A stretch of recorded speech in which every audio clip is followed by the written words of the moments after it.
Joining me now is Sky News contributor Kosha Gada. Kosha, is this legitimate news reporting by CNN, or is this aiding and abetting lawbreakers, or worse, endangering the lives of officials?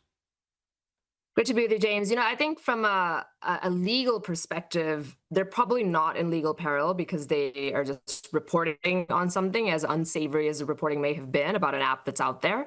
However, it is from an optical perspective and just an ethical or moral perspective, as Tom Homan there said, you could use words like disgusting. That would be on the more charitable side, because Kristi Noem, the Department of Homeland Security Secretary, has said that assaults on ICE officers is up 500% right now. That's an official number that she's put out from that department. And these kinds of things only aid and abet that. So it's not great. This is ultimately for CNN a battle of the narrative where they are losing that battle because this issue, Trump has totally consolidated the base. Everybody's on the side of the ICE officers, and his issue of getting these people out of the country, illegal aliens and criminal illegal aliens out of the country. And CNN is trying to see if they can somehow regain and reframe that narrative. But I think it's a sinking ship for them.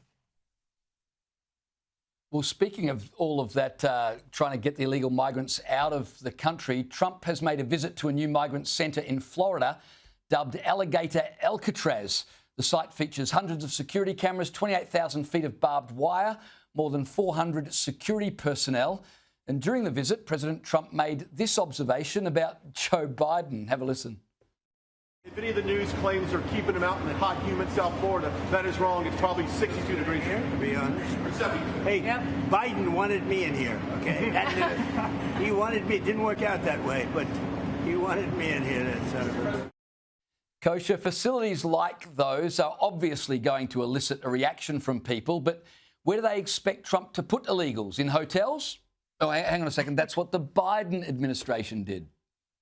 Indeed. The Roosevelt Hotel in my old stomping grounds in New York that normally retails for $800 a night, and they were being put up there for free. Look, this Alcatraz, Alligator Alcatraz, is getting all sorts of media pickup around the world because it hits every note of Trump's signature issue. Substantively, he is running, and he ran on and won on many things, but first among them was deporting, mass deportations of illegals. So this checks that box. Secondly, it shows the execution of it and like how you get this done, the cooperation between the state of Florida and the federal government, while you have other states that are actually deliberately uncooperative. And then the optics of it, that this is in Florida swampland that has lots of alligators and pythons around it. So it really creates this natural moat, and it's really a deterrent that hopefully will increase the self-deportations, which is another plank in Trump's policy platform. There's 1 million people who've elected to self-deport because as we're getting serious with immigration deportations in the U.S., they don't want to wind up in places like these. And hopefully this kind of thing will increase that number, which makes everything easier and better for everybody. I was going to make the point, Kosha, that even if no one ends up in that facility, it may well work by making people think, you know what, I'd rather just self-deport than take my chances in Alligator Alcatraz. Trump is nothing if not a showman who knows how to create images to shift public opinion. So there you go.